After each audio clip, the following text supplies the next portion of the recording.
The classroom was louder than a marketplace that morning, laughter, whispers, gum popping, and paper planes flying like arrows through the air. The bell had already rung, but not a single student seemed to care. They were too busy mocking the rumor, "The new teacher's coming today, some small-town lady who probably can't handle us."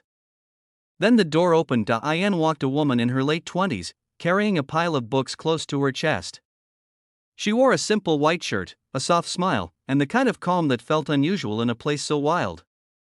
Her name was Ms. Aisha, and she looked far too gentle to survive in a class known for making teachers quit within a week. The boys in the back exchanged grins. One whispered, "Another one bites the dust." Another added, "She won't last till lunch." But what happened next would silence that entire classroom and later, the entire school. As Ms. Aisha began taking roll call, her voice was soft but steady. Some students ignored her completely. Others laughed, called out fake names, and tried to make her stumble. She didn't react.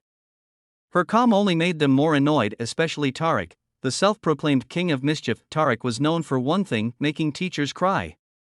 He stood up, swaggered toward her desk, and said mockingly, "Miss, you new here?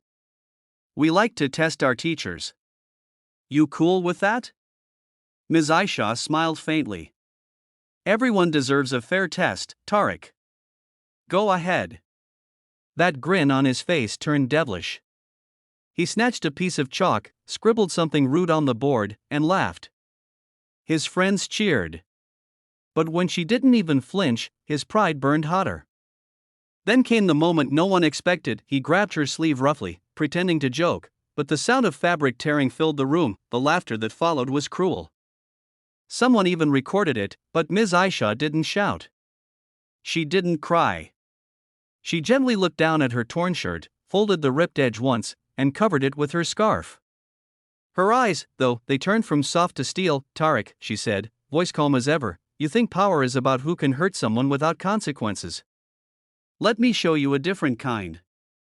The class went silent. She walked to the board, erased his graffiti without a word, and began writing. Equations, yes, but soon they turned into words. Then stories. Then lessons about struggle, pain, and resilience. "You see this tear?" she said, pointing to her sleeve. "This isn't shame. This is survival. Some of you laugh because you've never had to hide your pain. But one day, you will face a moment when others try to tear your strength apart. That's when you'll remember this: the only person who can humiliate you is the one you allow." No one spoke. Not even Tariq. Then she did something unexpected. She turned on the projector. On it appeared a photo, a younger version of her, in a hospital uniform, standing beside rows of injured students. "I was once a teacher in a war zone," she continued softly. "My students had no walls, no desks, only ashes. Yet they studied, because learning was their rebellion. Some never came back after air raids. And I promised that if I ever taught again, I would never walk away, not even if someone tore my clothes, my pride, or my heart." Tariq's smirk disappeared. The whole class just stared. Then came the part no one could have predicted. She walked over to Tariq, looked him dead in the eyes, and said, "Stand up." He did, hesitantly. "And now," she said gently, "look around. You lead this class, don't you? Then show them what true leadership looks like." For the first time, Tariq's voice broke.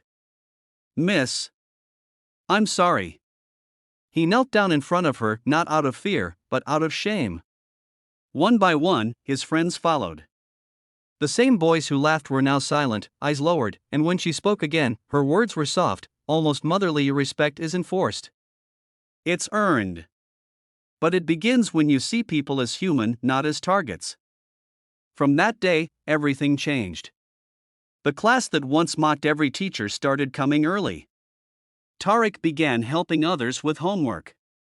The video of that incident, the torn shirt, the kneeling students, spread across the internet, not as humiliation, but as a lesson in humility. Ms.